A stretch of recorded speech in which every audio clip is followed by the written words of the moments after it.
What are you staring at? You're a stranger now. I turned around and there was my mother-in-law with a smirk on her face. She looked at me as if she were looking at trash. I had a lot on my mind, but I tried to keep my composure and sat back. Yes, I know. But this house? What? After all this time? It's no use apologizing.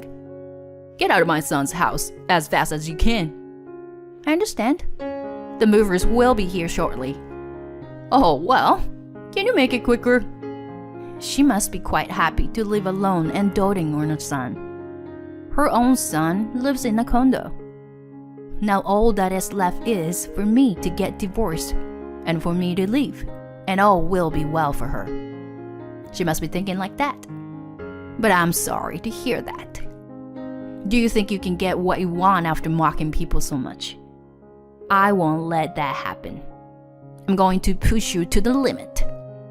My name is Cecile. I am 29 years old. I got married 2 years ago, and now I work for a company. I met my husband Douglas 4 years ago.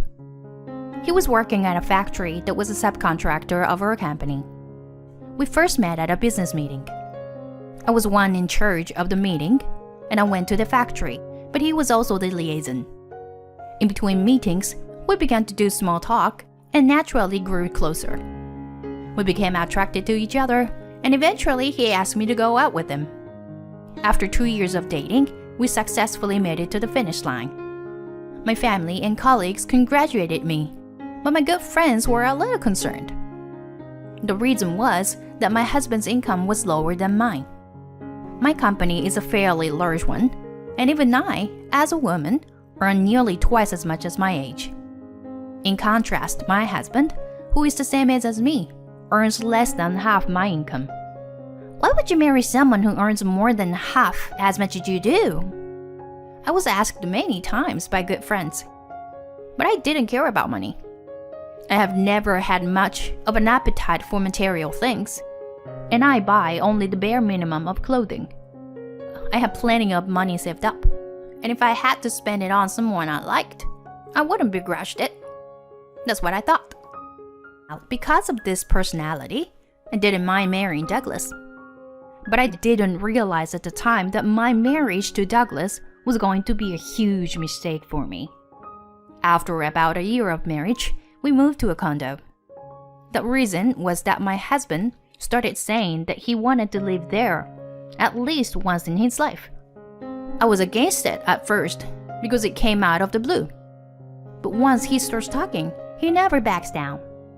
On this particular day, he started talking to me again. Let's move to a condo. You're talking about that again. I'd rather save up and buy my own home than move to a place like that. In this day and age, owning your own home is nothing but a disadvantage. It costs a lot of money for the land, and it takes a lot of time and effort to maintain. On the other hand, with a condominium, the management company takes care of everything. That's true, but... Right? And their security is the best. I'm just worrying about you. You worry about me? I still don't know if my husband really thought so at the time. It may have been just a stopgap lie to get us to move to a condo. Still, I felt that he was thinking about me that much. I was so pleased with my husband's love that I listened to his request. We decided to move to a condo. Naturally, all the initial and moving costs were waiting for me.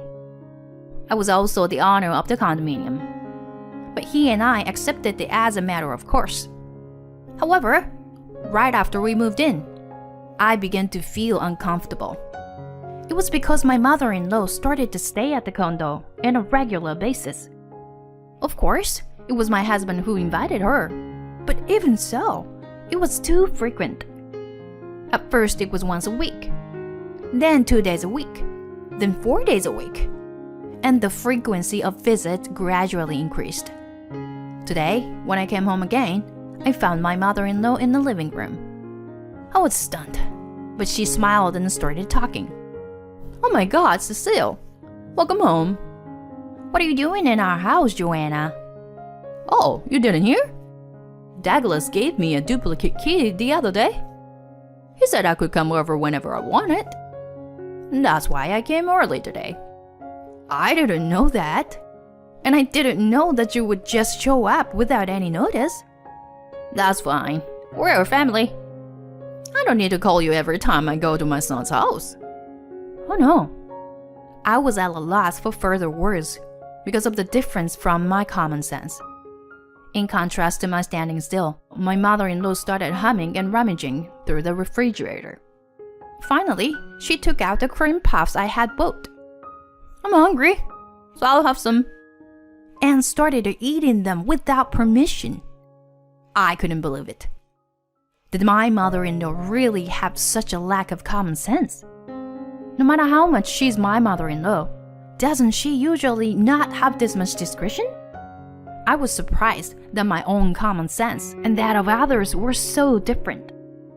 The reason why I couldn't speak out strongly was because she was my husband's mother. I had a lot of things I wanted to say, but I could not say them to my mother-in-law. So one evening, I decided to talk to my husband about it. Hey Douglas, about your mother. Could she come a little less often? My husband frowned and said in a pained tone, Oh, why are you unhappy with my mother's visit? I mean, it's fine for her to come to our house. It's just that she comes too often. Besides, why did you have to give your mother a duplicate key? It's just that when I come home from work and she is there, I'm surprised and I don't feel at ease. She's family too. She cares about us. So don't talk like that. That's not what I'm talking about. Anyway, I'll let her do whatever she wants. You're just my wife, so don't be too bossy with my mother. My husband, who was so kind to me when we were dating, and at the beginning of our marriage, seemed to have changed recently. Especially when it comes to my mother-in-law, he relentlessly stands up to her and blames me. My husband puts my mother-in-law before me. This was the moment when I became aware of the discomfort I had been pretending not to notice. After I told my husband about this, he started coming home late. He had rarely worked overtime in the past, but now he comes home in the morning several times a week. The fact that my husband comes home late inevitably means that he spends more time with his mother-in-law. Although they don't live together, my mother-in-law had started to stay over without a care in the world. Each time, she complained about my housework. These side dishes are not well seasoned. A wife should take care of the house, not a job. That's why Douglas doesn't come home anymore. The list goes on and on. All of these are unreasonable arguments. Every time she complains, my heart's gradually worn away. My husband doesn't come home very often, and when I try to talk to him, he gives me a disapproving look. I have been unable to tell him what was going on. Then one day, on a holiday, my husband had gone out in the morning. My mother-in-law also did not come today. I started to clean the house to enjoy my time alone for the first time in a while. I vacuumed the living room and hallway, and finally went to my husband's room. As I was mopping under the bed, I suddenly saw a receipt. What? What is this? The receipt was for a place used by men and women to engage in dubious activities. I checked the date and found that it coincided with the day he had to come home in the morning because he had to work overtime. Convinced that my husband was cheating on me, I immediately searched through the closet. I found a small paper bag in the bag. It contained a list of restaurants he might have gone to with his cheating partner. There was also a large number of receipts for brand names items that he had bought for her. Douglas had recently asked me to reduce our living expenses in the name of saving money for our newborn child.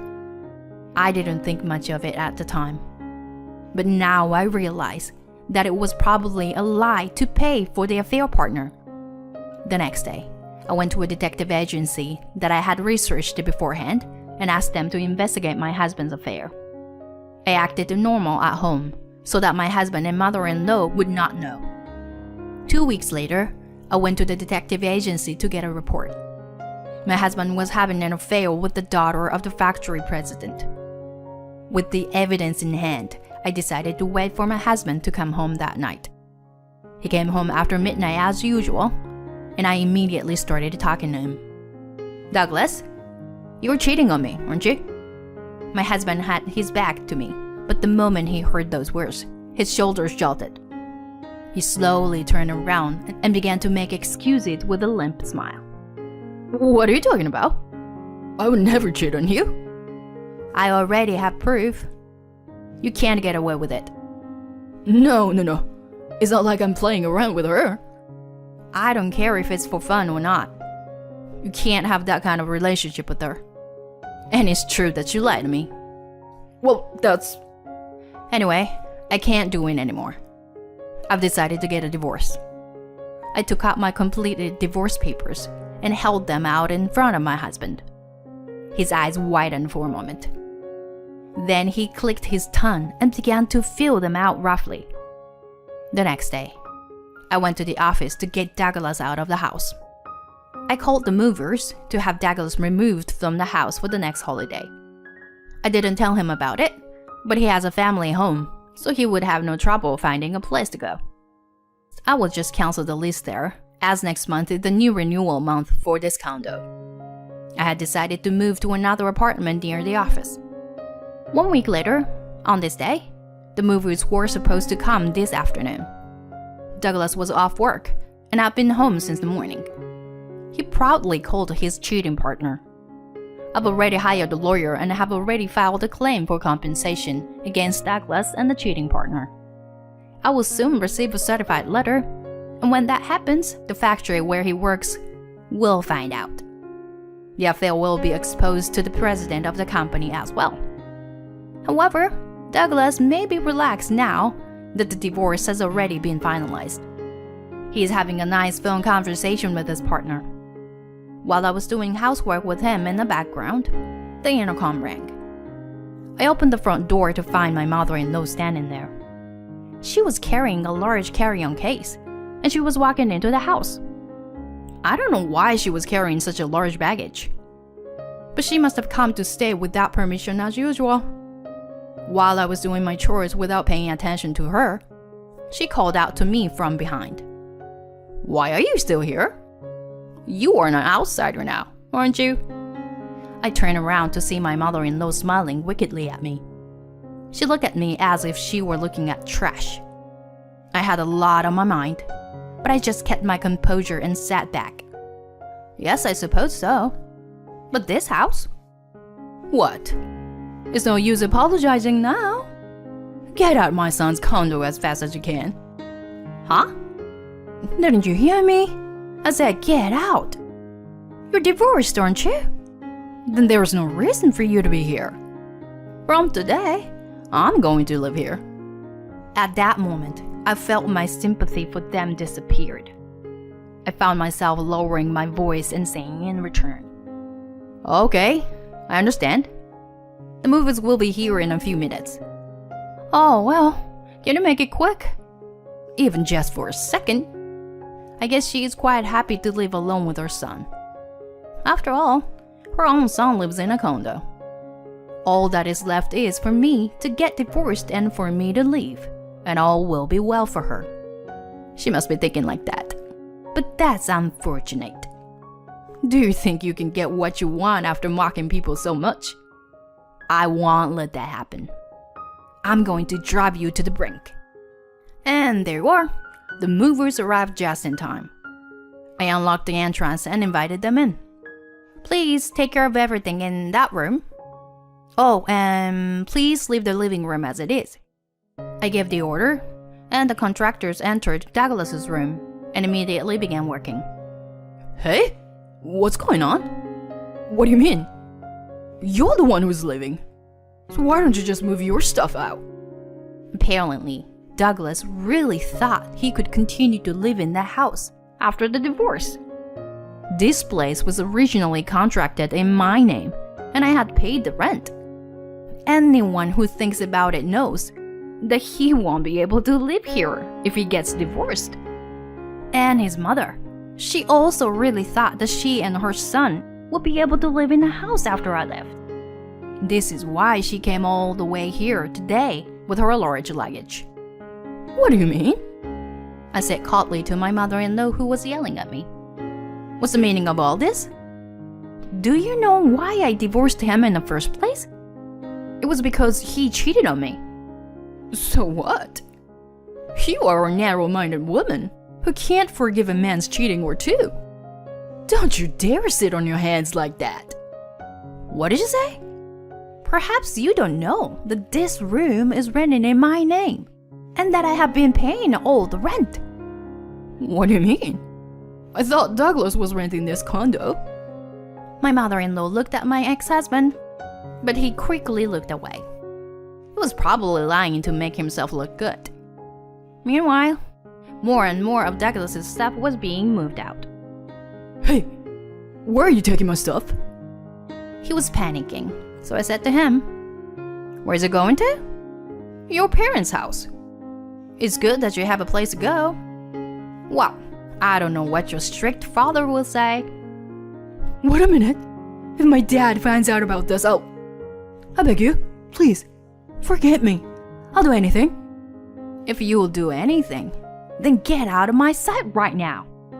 I'll never forgive you and your mother. You are a distraction to my life. You're disgusting. Get out of my life. We've been together this whole time.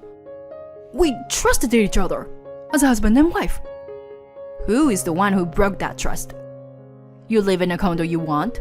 You let your mother do whatever she wants. And you betrayed me behind my back. How's that? Satisfied?